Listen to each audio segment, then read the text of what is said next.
শ্রী শ্রী রাম ঠাকুরের জীবনী পাঠ করছি মহেন্দ্রচন্দ্র চক্রবর্তীর লেখা শ্রী শ্রী রাম ঠাকুরের জীবন কথা নামক বইটি থেকে।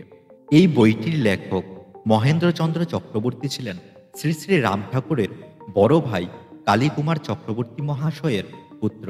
অর্থাৎ আপনারা শুনছেন ঠাকুরের বংশ উদ্ভূত, ঠাকুরেরই পুত্রতুল্য, ঠাকুরের ভাতৃপুত্রের কলমে লেখা ঠাকুরের জীবনী। তাই মনোযোগ সহকারে সম্পূর্ণ ভিডিওটি দেখবেন, আর ভালো লাগলে অবশ্যই লাইক করবেন আর কমেন্টে লিখবেন জয় রাম, জয় গোবিন্দ। ঠাকুর সম্বন্ধে আরও অনেক ভিডিও পেতে চ্যানেলটি এখনই সাবস্ক্রাইব করুন ও পাশে থাকা বেল আইকনটি প্রেস করুন। চলুন শুরু করি আজকের এই ভিডিও। বাংলা 1266 সনের 21শে মাঘ বৃহস্পতিবার পূর্বাহ্নে রোহিণী নক্ষত্রযুক্ত শুক্লা দশমীতে ফরিদপুর জেলার মাদারীপুর মহকুমার অন্তর্গত ডিঙ্গামানিক গ্রামে রাঢ়ী ও ভরদ্বাজ গোত্রে ব্রাহ্মণ কুলে পরম দয়াল শ্রী শ্রী রাম ঠাকুর জন্মগ্রহণ করেন। তাহার পিতা রাধামাধব বিদ্যালঙ্কার, মাতার নাম কমলা দেবী। রাধামাধব বিদ্যালঙ্কার মহাশয়ের পৈতৃক বাসভবন ছিলেন ডিঙ্গামানিক হইতে 10 মাইল উত্তর পশ্চিমে জবসা গ্রামে। জবসা একসময় বহু কৃত্যবিদ্য ও বহু ধনধান্য ব্যক্তির বাসস্থান বলিয়া এদোষ অঞ্চলে সবিশেষ প্রসিদ্ধি লাভ করিয়াছিলেন। ডিঙ্গামানিক ঠাকুরের জন্মভূমি। এদোষ অঞ্চলে ইহাও একটি প্রসিদ্ধ গ্রাম। পদ্মার একটি নাতি প্রশস্ত শাখা এই গ্রামের পার্শ্ব দিয়া খরবেগে প্রবাহিত হইতেছে।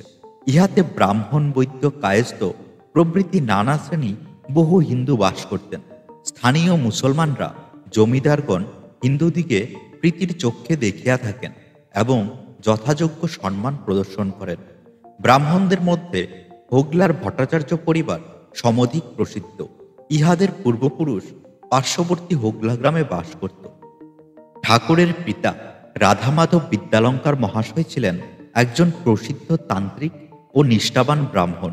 তন্ত্রোক্ত সাধনায় সিদ্ধিলাভ করিয়া তিনি প্রভূত শক্তি আরোহণ করিয়াছিলেন। তাহার সাধন ক্ষেত্র আজও বিদ্যমান রইয়াছে। ইহার দৃশ্য মনোহর ও পবিত্রতাবঞ্জক। তাহার সহস্ত রোপিত 2টি বকুল বৃক্ষ যেন প্রহরীর ন্যায় আজও দণ্ডায়মান রইয়াছে। ইহাদের স্নিগ্ধ শীতল ছায়ায় বসিলে মন প্রফুল্ল হয়। তাহার সাধনপীঠ বহু শাখা প্রশাখা সম্বলিত একটি অশোক বৃক্ষ নিবিড় ছায়া দিয়া ঢাকিয়া রাখিয়াছে। রাধামাধব বিদ্যালঙ্কার মহাশয় একবেলা কিঞ্চিৎ হবিষান্ন গ্রহণ করেই পরিতৃপ্ত থাকিতেন। তিনি কদ্যপি মৎস্য মাংস আহার করেন নাই। ঠাকুরের জননী কমলা দেবী বলিয়াছিলেন, একদিন তাহার একান্ত অনুরোধে রাধামাধব বিদ্যালঙ্কার মহাশয় মৎস্য আহারে স্বীকৃত হইয়াছিলেন। তিনি পরম আহ্লাদে অতি যত্নে উৎকৃষ্ট মাছ পাক করিয়া স্বামীর সম্মুখে আনিয়া স্থাপন করিলেন। কিন্তু বিস্ময়ের বিষয়, ওই মাছ মুখে দেওয়া মাত্রই তাহার অবিরাম বমন হইতে লাগিল। কমলা দেবী অপ্রস্তুত হইয়া গেলেন। সেদিন আর স্বামীর আহার হইল না। তিনি অতিশয় লজ্জিত ও দুঃখিত হইলেন। তদব্দি তিনি আর ঐরূপ অনুরোধ করেন নাই। আমাদের পিতামহ রাধামাধব বিদ্যালঙ্কার মহাশয় শীত তাপ সহ্য করার অদ্ভুত শক্তি লাভ করিয়াছিলেন। মাঘ মাসের তীব্র শীতের রাত্রিতে তিনি আকণ্ঠ জলে দাঁড়াইয়া আহ্নিক করতেন। এক দিবসের ঘটনা আমাদের পিতামহী নিজেই প্রত্যক্ষ করেছিলেন। তখন শীতকাল। পিতামহ ঠাকুর রাত্রিতে পুকুর ঘাটে আহ্নিক করতে গেছেন। অনেক সময় অতিবাহিত হইল, কিন্তু তিনি ফিরে আসিতেছেন না দেখিয়া পিতামহী উদ্বিগ্ন হইলেন। ভাবিলেন, তবে কি লোকটাকে বাঘে খাইয়া ফেলিল? তৎকালে এসব অঞ্চলে বাঘের ভয় বড় বেশি ছিল। সাধারণত তাহারা শীতকালে লোকালয়ে প্রবেশ করিয়াই বড় উৎপাত করিত। গরু, মহিষ, ছাগল ইত্যাদি হত্যা করিত। এমনকি সুযোগ পাইলে মানুষকেও রেহাই দিত না। আমরা বিছানায় শুইয়া লেপের মধ্যে মাথা গুছিয়া বাঘের ডাক শুনিতাম আর ভয়ে শিহরিত হইয়া উঠিতাম। যাহাই হোক, পিতামহী ঠাকুরানী একটা কেরোসিনের আলো হাতে লইয়া পুকুর পাড়ে যাইয়া দেখিলেন পিতামহ ঠাকুর গলা পর্যন্ত জলে দাঁড়াইয়া আছেন। তিনি একটু দাঁড়াইয়া কিছু না বলিয়া ফিরে আসিলেন। এরূপ ঘটনা নাকি প্রায়ই ঘটিত। আবার গ্রীষ্মকালে চারিদিকে আগুন জ্বালিয়া মধ্যস্থলে ধ্যানমগ্ন হইয়া বসিয়া থাকিতেন। পূর্বেই বলা হইয়াছে, পিতামহ ছিলেন একজন তান্ত্রিক সাধক। তিনি তন্ত্রোক্ত বিধান মতে এতই একাগ্রতা ও শ্রদ্ধার সহিত শান্তি সস্তয়ানাদি করিতেন যে তাহার বিফল হইত না। এ বিষয়ে অনেক কথা আমরা শুনিয়াছি। জবসার দীননাথ সেন মহোদয় বিদ্যায় ও জ্ঞানে এক শ্রেষ্ঠ ব্যক্তি ছিলেন। একসময় আমার জ্যেষ্ঠ সহোদর গিরেন্দ্রমোহন চক্রবর্তী দীননাথ সেন মহাশয়ের সহিত কলিকাতায় সাক্ষাৎ করেন। সেন মহাশয়ের কথা প্রসঙ্গে তাহাকে বলিয়াছিলেন, সেন মহাশয়ের একটি সৎপুত্র কামনা করিয়া আমাদের পিতামহ তাহার প্রতিনিধি হইয়া এক সস্তয়নের অনুষ্ঠান করিয়াছিলেন। তাহার ফলে তিনি এক সুলক্ষণ পুত্র লাভ করেন। সেই পুত্রই কালেক্রমে বঙ্গমাতার অন্যতম কৃত সন্তান প্রিয়নাথ সেন পরে কলিকাতা হাইকোর্টের খ্যাতনামা অ্যাডভোকেট হন। পিতামহ রাধামাধব বিদ্যালঙ্কার মহাশয়ের দেহ রক্ষাকালীন একটি আশ্চর্য ঘটনা পিতামহী আমাদের নিজ মুখে বলিয়াছিলেন। তাহাদের গুরুদেব মৃত্যুঞ্জয় ন্যায় পঞ্চানন মহাশয়কেও অলৌকিক শক্তিশালী মহাপুরুষ ছিলেন। তিনিও তান্ত্রিক সাধনায় সিদ্ধিলাভ করিয়া দ্বিতীয় মৃত্যুঞ্জয় সদৃশ সকলের ভক্তি ও পূজার পাত্র হইয়াছিলেন। তাহার তেজপুঞ্জ কলেবর ও সৌম্যমূর্তি দর্শনে মানুষের শির আপনা হইতেই তাহার পদে লুটাইয়া পড়িত। শিষ্য রাধামাধব গুরুদেবের প্রায় সকল শক্তিরই অধিকারী ছিলেন। উপযুক্ত শিষ্যে বিদ্যাদানের সুফল ফলিয়াছে জানিয়া শিষ্য প্রতি গুরু সমধিক আকৃষ্ট হইয়াছিলেন। শিষ্যে গুরুদেবের ভক্তিডোর বন্ধন করিয়াছিলেন। একদিন গুরুদেব বিক্রমপুরে তাহার জৈনুক শিষ্যের বাড়ি যাইবেন মনন করিয়া চণ্ডীপুরে স্টিমার স্টেশনে টিকিট কিনিবার উঠিবার জন্য সিঁড়িতে পা দিয়াছেন। এমন সময় তিনি অনুভব করলেন একটি অদৃশ্য শক্তি তাহাকে পশ্চাৎ দিকে আকর্ষণ করিতেছে। তিনি চেষ্টা করিয়াও অগ্রসর হইতে পারিতেছেন না। বাধ্য হইয়া তাহাকে ফিরিতে হইল। অন্যত্র না যাইয়া তিনি প্রিয় শিষ্য রাধামাধব বিদ্যালঙ্কার মহাশয়ের বাড়ি রওনা হইলেন। ওই সময় আমাদের পিতামহ শেষ বয়সে কঠিন আমাশয় রোগে আক্রান্ত হইয়া শয্যাশায়ী ছিলেন। যেইমাত্র গুরুদেব শিষ্যের গৃহদ্বারে আসিয়া দাঁড়াইলেন, অমনি শিষ্য পাশ ফিরিয়া গুরুদেবের দিকে তাকাইলেন। বোধ হয় তাহারই প্রাণ বলিয়াছিল অন্তিমকালে ইষ্টদেব তাহাকে কৃপা করিতে আসিয়াছেন। গুরু ও শিষ্য প্রাণে প্রাণে মিলিত হইলেন। গুরু আর কাল বিলম্ব না করিয়া শিষ্যের শিওরে আসিয়া দাঁড়াইলেন। সঙ্গে সঙ্গে শিষ্যের হস্তদ্বয় যন্ত্রচালিত বধ গুরুর পদযুগল দৃঢ় মুষ্টিতে ধারণ করিল। গুরুদেব শিষ্যের মস্তকে পদস্থাপন করিলেন। তৎক্ষণাৎ শিষ্যের আত্মা নরদেহ মুক্ত হইয়া ব্রহ্মপদে বিলীন হইয়া গেল। ঠাকুরের জননী কমলা দেবী আমাদের পরমারাধ্যা পরম পূজনীয়া পিতামহী অতিশয় পুণ্যবতী ও সদাশয় রমণী ছিলেন। ধর্মে তাহার ঐকান্তিক নিষ্ঠা ছিল। কৃচ্ছ সাধ্য ব্রতাদি ইত্যাদি অনুষ্ঠানে কদাপি পরামুখ হইতেন না তিনি কিন্তু কখনো স্ত্রী সুলভ কলহ, পরদোষ অনুসন্ধান, পরনিন্দা প্রভৃতি নিন্দনীয় পীড়াদায়ক কার্যে লিপ্ত হইতেন না। পরন্তু কোথায় কাহার শোকাশ্রু মুছিয়া দিতে হইবে, কোথায় কাহার অন্ন জুটে নাই তাহাদের মুখে অন্নের গ্রাস তুলিয়া দিতে হইবে, কোথায় কে বস্ত্রাভাবে লজ্জা নিবারণের সামর্থ্য হয় নাই তাহার বস্ত্রের সন্ধান করিয়া দিতে হইবে, এই চিন্তাতেই তিনি অধিকাংশ সময় ব্যস্ত থাকিতেন এবং তাহার ক্ষুদ্র শক্তি যথাসম্ভব সেই কাজে নিয়োগ করিত। নিজের সুখ সুবিধা অপেক্ষা অপরের সুখ সুবিধার প্রতি ছিল তাহার অধিকতর লক্ষ্য। নদীর উৎসের ন্যায় তাহার হৃদয় সর্বদাই স্নেহ নীরে পরিপূর্ণ থাকিত। শৈশবে মাতৃহারা হইয়া আমরা তাহার এই যত্নে ও স্নেহে লালিত পালিত হইয়াছি। সেই স্নেহ ও যত্নের তুলনা নাই।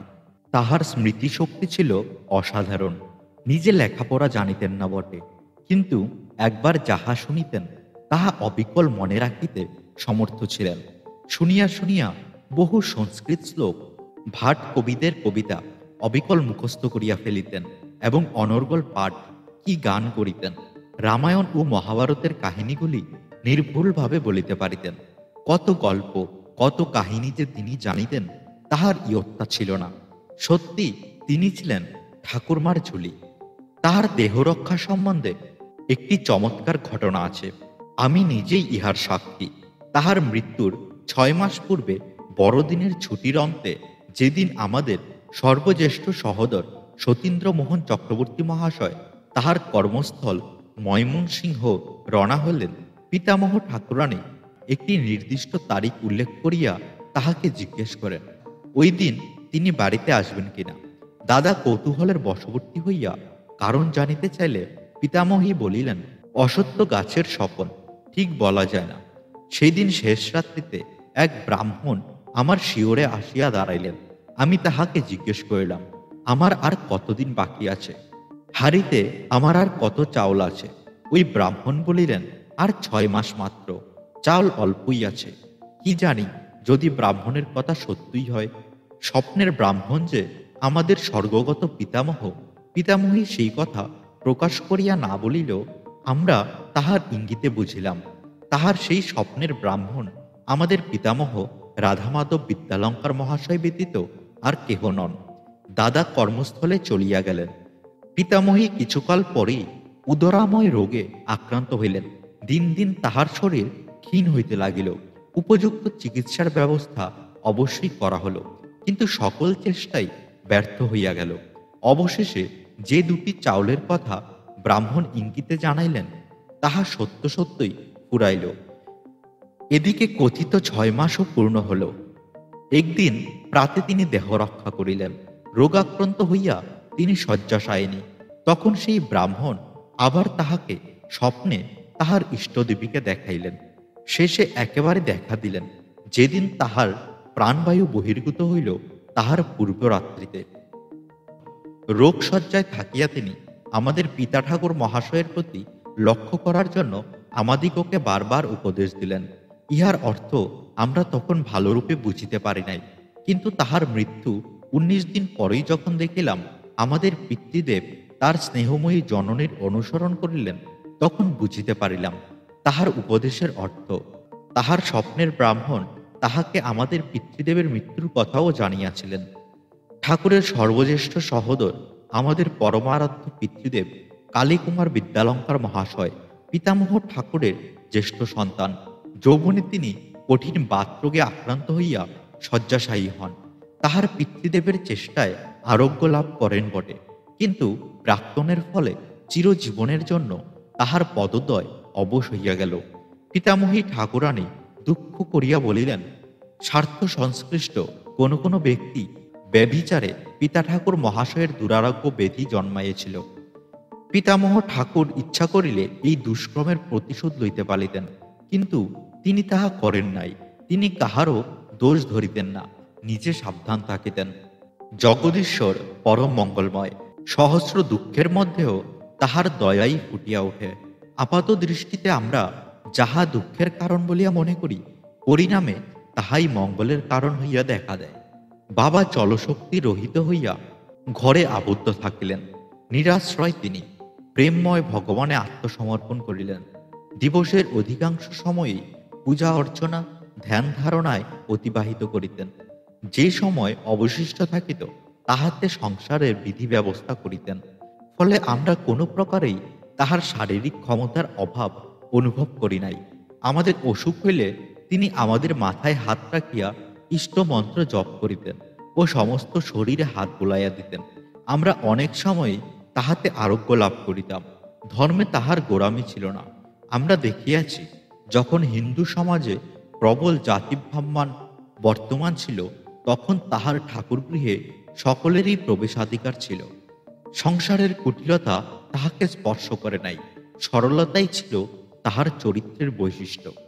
ঠাকুরের দ্বিতীয় জ্যেষ্ঠ সহোদর জগৎবন্ধু চক্রবর্তী পিতামহ ঠাকুরের তৃতীয় সন্তান।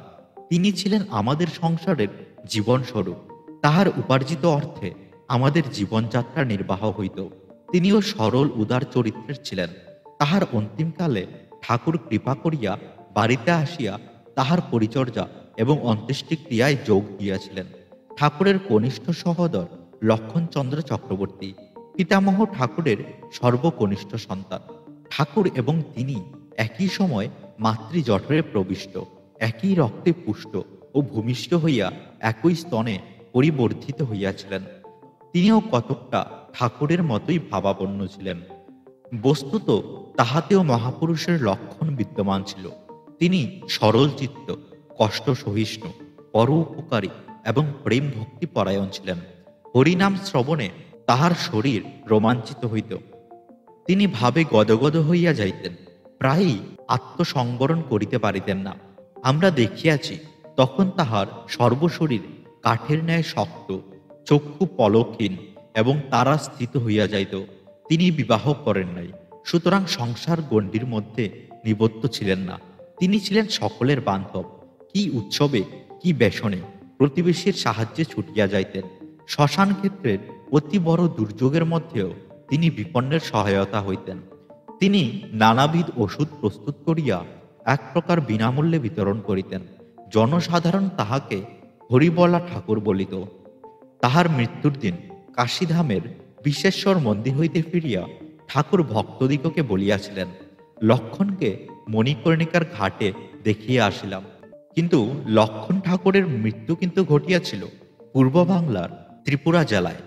ঠাকুরের একমাত্র সহোদর ভগিনী পিতামহ ঠাকুরের দ্বিতীয় সন্তান কাশমণি দেবী। তিনিও বংশানুযায়ী সরল ও মধুর স্বভাবা ছিলেন। তিনিও পরিণত বয়সে ইহধাম ত্যাগ করিয়াছিলেন। আমরা চারি সহোদর ভ্রাতা ও ভগিনী এবং খুল্লতার চারি ভ্রাতা, আমাদের সন্তান সন্ততি লইয়া এক বৃহৎ পরিবার। ঠাকুরের সহিত আমাদের ইহজীবনের রক্তমাংসের সম্বন্ধ বর্তমান আছে বলিয়া কেহ কেহ আমাদিগকে ঠাকুর পরিবার বলিয়া থাকেন। নচেৎ ঠাকুর পরিবার বলিতে গেলে এই বিশ্ব সংসারই তাহার পরিবার। তাহার বিশাল বক্ষ সকলের জন্যই উন্মুক্ত, সকলেই তাহার আপনজন। তিনি তাহার সংস্পর্শে আসিয়াছিলেন। তিনি জানেন তিনি ঠাকুরের কত আপনজন, কত গভীর স্নেহ সেই বক্ষে তাহার জন্য সঞ্চিত রইয়াছে। আমাদের শ্রদ্ধেয় গুরুভ্রাতা ময়নামতি সার্ভে স্কুলের ভূতপূর্ব অধ্যক্ষ রাজেন্দ্রলাল বন্দ্যোপাধ্যায় মহাশয়ের পত্নী বলিতেন, আমাদের ঠাকুর যেমন আমাদিগকে স্নেহ করেন, এমন স্নেহ মমতা তো আর কোথাও পাই না। তিনি যেমন মধুর কথা বলেন, এমন মধুর কথা তো আর কোথাও কখনো শুনি না। এই কারণেই ভক্তগণ গুরুকে বলেন, তমেব মাতা চ পিতা তমেব, তমেব বন্ধুশ্চ সখা তমেব, তমেব বিদ্যা দ্রবিণাং তমেব, তমেব সর্বং মম দেব দেব। বন্ধুরা, ভিডিওটি ভালো লাগলে অবশ্যই লাইক করবেন এবং কমেন্টে লিখবেন জয় রাম, জয় গোবিন্দ। আর রাম ঠাকুরের জীবনী সম্বন্ধে আরও জানতে আমাদের চ্যানেলটি সাবস্ক্রাইব করুন ও পাশে থাকা বেল আইকনটি প্রেস করুন। ভিডিওটি শেয়ার করুন নিজের প্রিয় বন্ধুদের কাছে। আনুন না তাদের জীবনেও একটি আধ্যাত্মিক পরিবর্তন। শ্রী শ্রী ঠাকুরের কথা পৌঁছে দিন না আরও কিছু মানুষের কাছে। দেখা হচ্ছে পরের ভিডিওতে। শ্রী শ্রী ঠাকুরের বাল্য, কৈশোর ও যৌবনে ঘটে যাওয়া বিভিন্ন অলৌকিক কাহিনী আপনাদের সাথে শেয়ার করব। তাই এখনই চ্যানেলটি সাবস্ক্রাইব করুন এবং ভিডিওটি লাইক করুন। ভালো থাকবেন, পাশে থাকবেন। জয় রাম, জয় গোবিন্দ।